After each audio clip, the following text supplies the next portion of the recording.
SSC Gujarati subject SL chapter 9 હાથ મેળવીએ. સાહિત્ય પ્રકાર છે ઉર્મી કાવ્ય.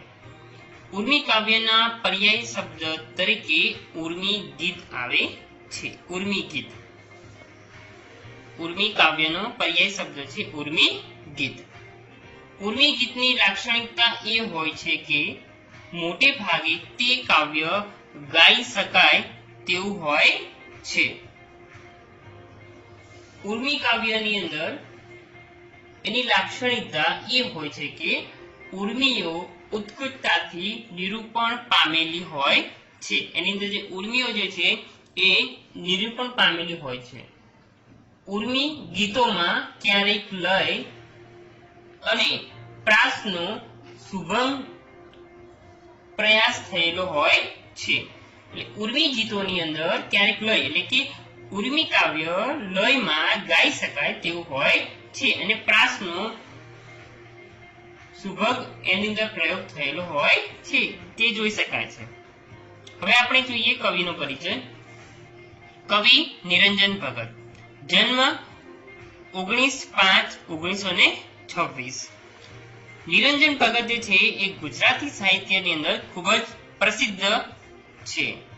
એમનું નામ નિરંજન ભગત નરહરિ ભગતનો જન્મ અમદાવાદમાં થયો હતો. છંદોલય, કિન્નરી, અલ્પવિરામ આ ત્રણેય કાવ્ય સંગ્રહની કવિતા લઈ નવો કાવ્ય સંગ્રહ છંદોલય પ્રગટ થયો છે.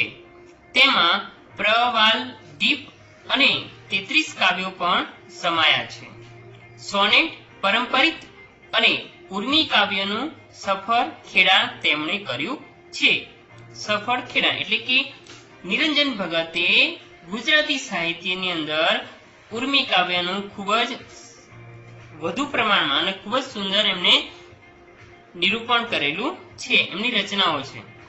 આધુનિક કવિતા, કેટલાક પ્રશ્નો, યંત્રયુગ અને મંત્ર કવિતા, મીરા, સ્વાધ્યાય લોકન ભાગ 1 થી 8 એમના વિવેચન ગ્રંથો છે. તેમને રણજીતરામ સુવર્ણચંદ્રક તથા સાહિત્ય અકાદમીનો એવોર્ડ પ્રાપ્ત થયેલો છે. આ પ્રશ્ન માર્ચ 2019 માં પૂછાયેલો છે. મોસ્ટ આઈએમપી છે, ફર્સ્ટ એક્ઝામમાં પૂછાયેલો છે અને બોર્ડની એક્ઝામની અંદર ચેપ્ટર 9 માંથી 1 માર્ક્સના અને 2 માર્ક્સના પ્રશ્નો જે છે એ પૂછાતા હોય છે. એટલે વિદ્યાર્થી મિત્રો ખાસ ધ્યાન રાખજો કે આ ચેપ્ટરની અંદર 1 વાક્યના 2 વાક્યના જે પ્રશ્નો જે છે અને 4 માર્ક્સના જે છે એ પ્રશ્નો ખાસ વિદ્યાર્થી મિત્રો યાદ કરી લેજો. હવે આપણે જોઈએ કાવ્યની અંદર એનું પ્રસ્તાવના. ઉર્મી જે કાવ્ય જે છે આ હાથ મેળવીએ એમાં ભાવ સંવેદનાનું મહત્વ સ્થાપ્યું છે. અહીં હાથ હૃદય ભાવનું પ્રતીક બનીને વર્ણવાયું છે. એટલે કે હાથ જે છે એ હાથ નહીં પણ એ હાથ એ હૃદયનું પ્રતીક બની અને એને વર્ણવાયું છે. હાથ એ હૃદયનું એક પ્રતીક તરીકે વર્ણવાયું છે. કવિ કહે છે કે મારે ધન એટલે કે પૈસા, સંપત્તિ એટલે કે મકાન, જમીન, સંપત્તિ, સત્તા એટલે કે કોઈ મોટું પદ, મંત્રી યા તો નેતા, એ કશું નથી જોઈતું. ધન, સંપત્તિ, સત્તા કશું નથી જોઈતું. બસ મૈત્રીપૂર્ણ હાથ જોઈએ છે. એટલે કે મિત્રતાનો હાથ જોઈએ છે. હું હાથ લંબાવીને તમારા હૃદય સુધી પહોંચવા માંગુ છું. એટલે કે હાથ જે હૃદયનું પ્રતીક છે તો હાથ લંબાવીને તમારા હૃદય સુધી પહોંચવા માંગુ છું. એટલે એકબીજાના હૃદયની જે ભાવનાઓ જે છે એને હું સમજવા માંગુ છું અને એકબીજાને મદદરૂપ થવા માંગુ છું. નિસ્વાર્થ સંવેદન બધું સબર કરી આપે છે.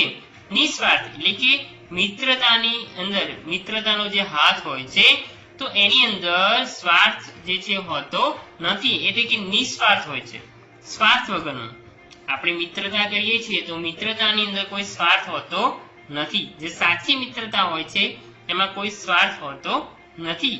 તો નિસ્વાર્થ સંવેદન બધું સબર કરી આપે છે. એટલે કે નિસ્વાર્થ હોય તો આપણું જે જીવન જે છે, મિત્રતા જે છે એ સફળ બધું સબર કરી આપે છે. તેમાંથી હૃદય જે છે એ કેળવવાનો કવિનો જે મનોરથ જે છે એ અહીં પ્રગટ થયો છે. કવિનો જે મનોરથ જે છે એ કે એકબીજાના જે ભાવ જે છે એને સમજવાનો એ આ કાવ્યની અંદર હાથ મેળવીએ કાવ્ય જે છે એની અંદર પ્રગટ થયો છે. માટે જ આ કાવ્યનું જે નામ જે છે એ હાથ મેળવીએ એ રાખવામાં આવ્યું છે. અને હાથ મેળવીએ આ જે ઉર્મી કાવ્ય જે છે એ निरंजन भगतના छंदोलय માંથી प्रकट થયો છે. सभी बच्चों को आज का लेसन ये है कि अभी हमने जो ये चैप्टर 9 उसका साहित्य प्रकार, कवि का परिचय और काव्य का जो है उसका जो सारांश हमने देखा. तो किताब के अंदर आपको ये सब जो पॉइंट जो है वो आपको टिक करना है किताब के अंदर. और दूसरा कि गुजराती की नोट आपने जो बनाई है, चैप्टर के जो प्रश्न और आंसर जो हम लिखते हैं, तो उस नोट के अंदर आपको चैप्टर 9 हाथ मेळवीए वो लिखना है. फिर नीचे साहित्य प्रकार, उर्मी काव्य, कवि निरंजन भगत, और फिर ये जो पॉइंट जो है वो आपको नीचे लिखने हैं. ये पॉइंट जो है वो आपको नीचे लिखने, ये लिखना नहीं है. ये आज का आपका होमवर्क है. और इसके जो पॉइंट हमने टिक किए हैं तो उसको आपको गुजराती की नोट में लिखना है ये पॉइंट, और उसको याद करना है. और याद करने के बाद ये जो काव्य जो है उसका आपको काव्य का गान करना है, उसको याद करना है. ये आज का आपका होमवर्क है. आगे हम काव्य जो है वो दूसरी वीडियो हम देखेंगे.